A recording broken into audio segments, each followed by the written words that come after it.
Salve, meus irmãos, que a paz e o amor de Deus esteja com todos.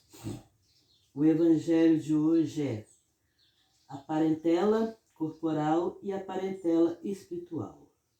Os laços de sangue não criam necessariamente laços entre os espíritos. O corpo procede do corpo, mas o espírito não procede do espírito, porque o espírito existia antes da formação do corpo. Não é o pai que cria o espírito de seu filho. Nada mais faz que lhe fornecer um invólucro corporal, mas deve ajudá-lo em seu desenvolvimento intelectual e moral para fazê-lo progredir. Os espíritos que se encarnam numa mesma família, especialmente entre parentes próximos, na maioria das vezes são espíritos simpáticos, unidos por relações anteriores que se expressam por sua afeição durante a vida terrena, mas pode acontecer também que esses espíritos sejam completamente estranhos uns aos outros, divididos por antipatias igualmente anteriores, que se produzem do mesmo modo por seu antagonismo na terra para lhe servir de provação. Os verdadeiros laços de família não são, portanto, aqueles da consanguinidade, mas aqueles da simpatia e da comunhão de ideia que une os espíritos antes e durante e depois de sua encarnação. Disso se segue que dois seres nascidos de pais diferentes podem ser mais irmãos pelo espírito do que se fossem pelo sangue. Podem atrair-se, buscar-se, sentir prazer quando juntos, ao passo que dois irmãos consanguíneos podem se repelir-se e como se pode ver todos os dias, problema moral que só o Espiritismo podia resolver pela pluralidade das existências. Há, portanto, duas espécies de famílias, as famílias pelos laços espirituais e as famílias pelos laços corporais. As primeiras duradouras se fortalecem pela depuração que se perpetuam no mundo dos espíritos através de diversas migrações da alma. As segundas, frágeis como a matéria, se extinguem com o tempo, muitas vezes se dissolvem moralmente já na vida presente. Foi o que Jesus quis tornar compreensível ao dizer aos seus discípulos: aqui estão minha mãe e meus irmãos. Esta é minha família pelos laços do Espírito, pois todo aquele que faz a vontade do meu Pai que está nos céus é meu irmão, é minha irmã, é minha mãe. A hostilidade de seus irmãos está claramente expressa no relato de São Marcos, porque diz ele, eles se propunham arrebatá-lo, sob o pretexto que havia perdido o espírito. Informado da chegada deles, conhecendo a sua opinião a respeito dele, era natural que dissessem, referindo-se aos seus discípulos do ponto de vista espiritual: aqui estão meus verdadeiros irmãos. Sua mãe estava com eles. Assim mesmo, ele generaliza o ensinamento, o que de modo algum implica que tenha pretendido declarar que a sua mãe, segundo o corpo, nada era para ele, como espírito, e que só tivesse para ele indiferença. Sua conduta, em outra circunstância, provou de modo suficiente o contrário. Então, meus queridos irmãos, parentela corporal e parentela espiritual. Jesus, quando estava lá junto com os discípulos dele, né, numa casa lá, reunidos conversando, os irmãos de Jesus chegou junto com a Virgem Maria, né? Só que os irmãos de Jesus não eram filhos da Virgem Maria, eram só filhos de José, pois José já era viúvo quando casou com Maria. Então, a história não conta de nenhum irmão de Jesus seguindo eles os seus ensinamentos. Então, esses irmãos achavam que Jesus estava louco, que tinha perdido o espírito, né? Então, eles foram junto com Maria procurar Jesus. Então falaram com Jesus: sua mãe e seus irmãos estão lá fora. Aí é onde Jesus fala: todos aqueles que fazem a vontade do meu Pai que está no céu é minha irmã, é meu irmão, é minha mãe. Isso não quer dizer que Jesus estava desfazendo da mãe dele, não. Ao contrário, ele sempre tratou Maria com muito amor, com muito respeito.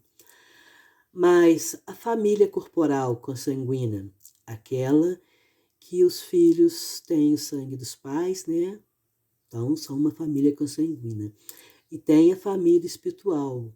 Então, às vezes tem famílias que têm filhos que não combinam nem com o pai, nem com os irmãos. Às vezes tem gente que fala assim: aquele lá é a ovelha negra da família. A pessoa se sente um peixe fora d'água porque não combina com aquela família. Então, é só uma família consanguínea. Porque, digamos que aquele irmão que se sente como peixe fora d'água, ele não pertence àquela família espiritual. Às vezes foi uma oportunidade dele reencarnar e aquela família se propôs a recebê-lo como filho. Então, como não tem laços espirituais que o unem, acaba com o tempo, aqueles filhos se afasta, vai para longe e nunca mais dá notícia. Mas também pode acontecer daquele filho que gerou ali, com uma oportunidade de reencarnar, criar uma amizade, uma simpatia, né? E aquela família passar a ser uma família espiritual. Então, muitos pais às vezes sofrem muito. Conheço duas famílias que chegou a certo tempo, os filhos sumiu pelo mundo, nunca mais deu notícia, nem para escrever uma carta pensando naqueles pais que estavam sofrendo. É porque não faziam parte da família espiritual. Foi uma oportunidade de reencarnação.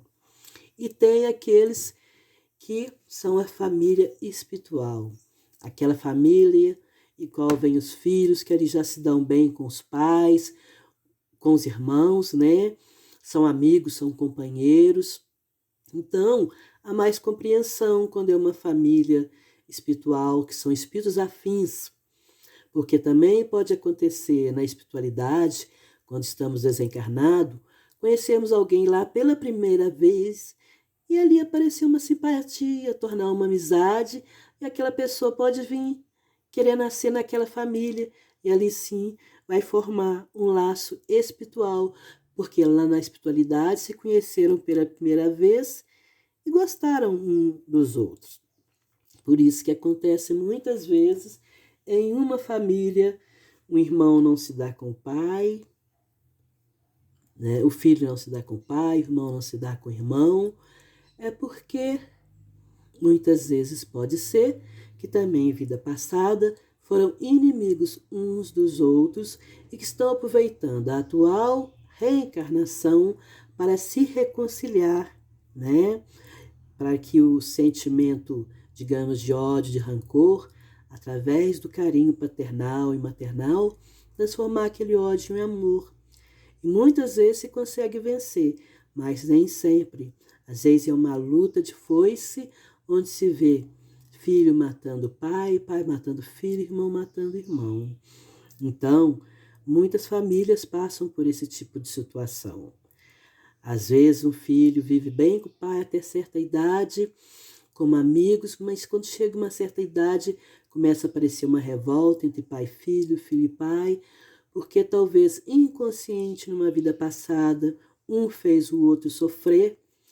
Quando chega a tal idade, digamos, aos 25, aos 26 anos, aquela lembrança como se despertasse entre eles, aí começa uma certa indiferença. Talvez não agridam mais um ao outro, mas que aquele sentimento, aquela coisinha. E cabe a cada um procurar deixar essa coisinha de lado e respeitar um ao outro como pai, como filho.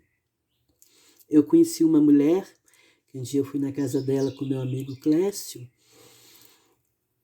e ela tinha divorciado e casado de novo, e o novo marido dela falou assim, quando ele era casado com a antiga esposa, que eles tinham uma filha.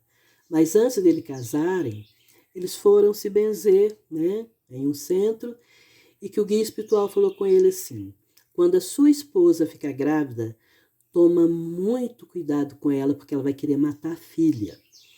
E ele falou que não deu outra.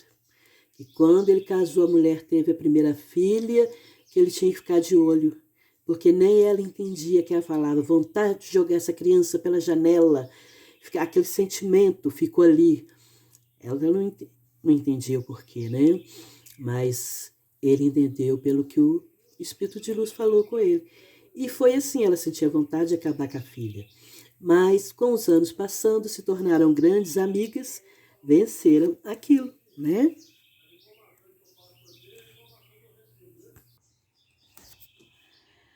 Então, meus queridos irmãos, a vida está sempre nos ensinando. O meu filho Thompson foi um filho que foi gerado no meu coração. Meu desejo de ser mãe, um dia Deus colocou ele no meu caminho, né? Então ele é o filho que foi gerado em meu coração.